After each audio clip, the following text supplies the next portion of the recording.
নমস্কার। আলোচনায় সঞ্চিতা। আগামী দিন অর্থাৎ বৃহস্পতিবার ভগবান শ্রী শ্রী রামকৃষ্ণ পরমহংসদেবের 191তম শুভ জন্মতিথি উৎসব উপলক্ষে আজকের বিশেষ আলোচনা। ঠাকুরেরই কিছু কথা আজকের আলোচনায় তুলে ধরা হলো। শ্রী শ্রী ঠাকুরের চরণে, মায়ের চরণে এবং স্বামীজির চরণে আভূমি লুণ্ঠিত প্রণাম জানিয়ে এবং লেখকের চরণে সশ্রদ্ধ প্রণাম জানিয়ে আলোচনা শুরু করলাম। দুর্গাপদ চট্টোপাধ্যায়ের লেখা থেকে কিছু কথা তুলে ধরা হলো। একবার গদাধর শ্রীকৃষ্ণ সেজে হঠাৎ রাধা রাধা বলে মূর্ছিত হয়ে পড়লে বালকদের মধ্যে সর্বাধিক বলবান শ্রীনাথ বাগদি তাকে কাঁধে করে কাছেই ভূতির খালের পাড়ে নিয়ে এসে মুখে চোখে জল দিয়ে যথাসম্ভব পরিচর্যায় তাঁর জ্ঞান ফিরিয়ে আনেন। পরে গদাধর জগন্মাতার কাছে শ্রীনাথের আমৃত্যু নীরব থাকার প্রার্থনা জানান। বাস্তবিকই শ্রীনাথ দীর্ঘ পরমায়ু লাভ করেছিলেন। গদাধর কামার পুকুর ছেড়ে যাচ্ছেন, তাই চিনু শাঁখারি পরিপাটি করে মালা গেঁথে গদাধরকে পরিয়ে কোঁচর থেকে মিষ্টি নিজের হাতে খাওয়াচ্ছেন। গদাধরকে বুকে জড়িয়ে ধরে আদর করছেন আর বলছেন, ওরে গদাই, তোকে দেখে আমার গৌরকে মনে হয়। চিনুর অন্তরে আশঙ্কা হয় গদাধরের অবতার লীলা বিকশিত হওয়ার পূর্বেই হয়তো তাঁর জরাগ্রস্ত বৃদ্ধ শরীর পঞ্চভূতে লীন হয়ে যাবে। ফলে পরম পুরুষের পার্থিব লীলাবিলাস সন্দর্শনের সৌভাগ্য তাঁর জীবনে ঘটবে না। সেজন্যই তিনি ভক্তি ভরে গদাধরের শ্রীপাদপদ্ম অর্চনাপূর্বক তাঁর চরণকমলে ঐরূপ ব্যাকুল প্রার্থনা ও কাতর আরতি নিবেদন করলেন। শ্রীরামকৃষ্ণের পরিণত বয়সেও চিনুর সঙ্গে প্রেম সম্পর্ক অটুট ছিল। সরল বিশ্বাসী চিনুর ভক্তি, ভালোবাসা ও সিদ্ধাইয়ের কথা শ্রীরামকৃষ্ণ স্বয়ং বহুবার উল্লেখ করেছেন। গদাধর দাদা রামকুমারের সঙ্গে কলকাতা যাত্রার সময় গয়া বিষ্ণু, চিনু শাঁখারি, শ্রীরাম মল্লিক প্রমুখ প্রিয় বন্ধুদের ছেড়ে যেতে বিশেষ ব্যথিত হন। আর তাঁরাও গদাধরের জন্য বিষম বেদনা অনুভব করেন। কলকাতায় এসেও গদাধরকে তাঁদের জন্য ব্যাকুল হতে দেখা যায়।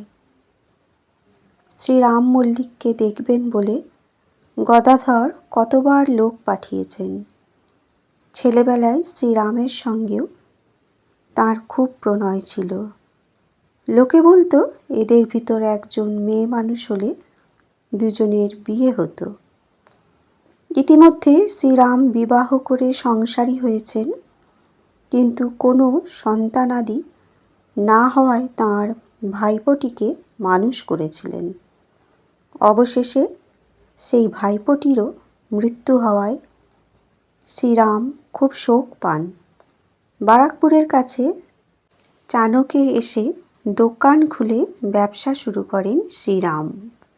তারপর শ্রীরামকৃষ্ণের আহ্বানে তিনি দক্ষিণেশ্বরে আসেন এবং দুদিন বাসও করেন।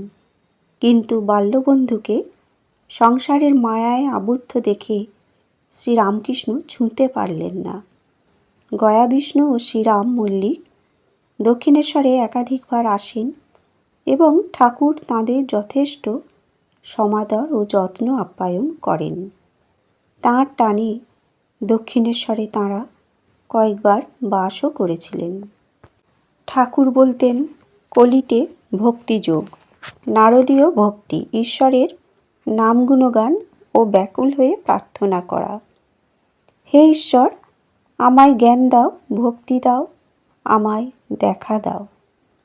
ত্যাগী ও গৃহী প্রত্যেকের জন্যই তিনি বলেছিলেন জীবনের উদ্দেশ্য হল ঈশ্বর লাভ।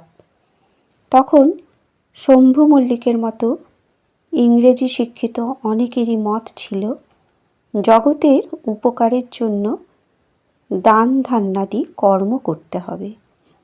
কিন্তু শ্রীরামকৃষ্ণ চাইতেন ভক্তেরা সাধন ভজনের দ্বারা নিরাসক্ত হয়ে ঈশ্বরের শক্তিতে কর্ম করুক। তবে একথাও বলেছেন পরোপকারের জন্য কামনা শূন্য হয়ে কর্ম করলে দোষ নেই। বলেছেন সংসারী যদি অনাসক্ত হয়ে ঈশ্বরে ফল সমর্পণ করে, তাতে ভক্তি রেখে সংসারের কর্ম করে, সেও কর্মযোগ। তবে অনাসক্ত হয়ে কাজ করা সহজ নয়, অজান্তেই আসক্তি এসে যায়। তাই এ যুগে ভক্তিযোগকেই তিনি যুগধর্ম বলে নির্দেশ করলেন। ভক্তকে এমন আশ্বাস দিলেন যে ভক্তবৎসল ভগবান ইচ্ছা করলে শরণাগতকে ব্রহ্মজ্ঞানও দিতে পারেন। সংসারে ভক্তি লাভ করতে গেলে চাই সাধু সঙ্গ, বালকের মতো বিশ্বাস, নির্জনে তাঁর ধ্যান চিন্তা, তাঁর নামগুণ কীর্তন, ব্যাকুল হয়ে প্রার্থনা। বাদুর বাগানের ভক্ত নবগোপাল ঘোষের কথা এই প্রসঙ্গে উল্লেখ করা যায়। তিনি ঠাকুরকে বলেছিলেন, প্রভু আমার কি হবে? ঠাকুর একটু নীরব থেকে বলেন, একটু ধ্যান জপ করতে পারবে? নবগোপাল বাবুর উত্তর, আমি ছা পোষা গেরস্থ লোক, সংসারের অনেকের প্রতিপালনের জন্য আমায় নানা কাজে ব্যস্ত থাকতে হয়, আমার সে অবসর কোথায়?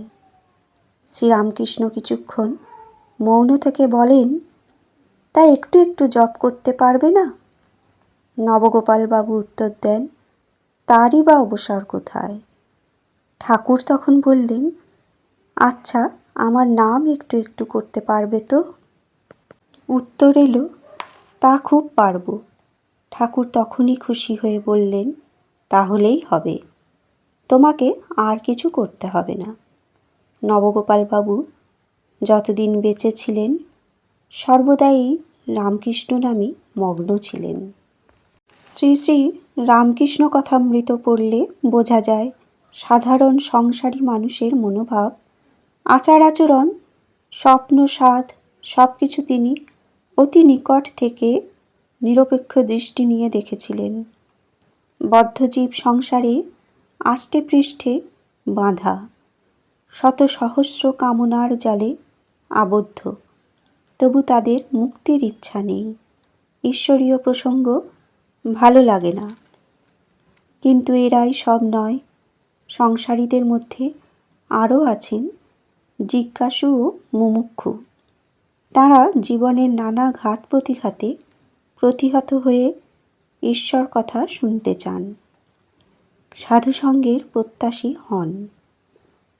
এইসব জিজ্ঞাসু আর্ত সংসারীদের শ্রীরামকৃষ্ণ নানা উপমা দিয়ে কথায় গানে অন্তরঙ্গ মেলামেশার মাধ্যমে বোঝাতেন ঈশ্বরই বস্তু আর সব অবস্তু।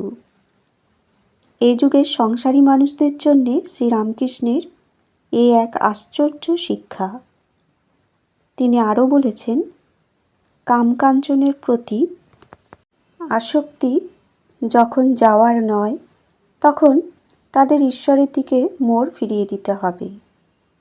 তাঁরই অনুপম শিক্ষায় ভক্তিমতী এক স্ত্রী ভক্ত গোপাল জ্ঞানে স্নেহাস্পদ কোনো আত্মীয়কে সেবা যত্ন করে ইষ্টলাভ পর্যন্ত করেছিলেন। তিনি সংসারীকে শেখাতেন অর্থের সদ্ব্যয় করতে, না হলে মাঠের আলের মধ্যে থাকা ঘোগ দিয়ে যেমন জল বেরিয়ে যায়, তেমনি মামলা মোকদ্দমায় চোর ডাকাতের উৎপাতে বকে যাওয়া বদ ছেলের হাতে পড়ে কিংবা দুরারোগ্য রোগের উপশম করতে সংসারীর জমা টাকা হু হু করে বেরিয়ে যাবে। এমন আশ্চর্য জীবন দর্শন আমাদের মুগ্ধ না করে পারে না। লোক কল্যাণের কথা ভেবে তিনি এই অনর্থের হাত থেকে অব্যাহতির উপায়ও বলে দেন। দেবদ্বিজ অতিথি সজ্জনকে সাধ্যমতো দান ধ্যান করলে অর্থের সদ্ব্যয় হয় এবং গৃহস্থের ঘরে লক্ষ্মী বাঁধা থাকেন। শ্রীরামকৃষ্ণ প্রদর্শিত এই জীবন দর্শন আজ বহু সদ্গৃহস্থ সমনস্কভাবে অনুসরণ করে চলেছেন। শ্রীরামকৃষ্ণ তাঁর ত্যাগী সন্তানদের সঞ্চালনের দায় অর্পণ করেছিলেন নরেন্দ্রনাথের ওপর। শ্রীমাকে ইঙ্গিতে জানিয়েছিলেন, সংসার তাপদগ্ধ অগণিত মানুষের সঙ্গে তাকে রত্ন ছেলেদের ভারও নিতে হবে।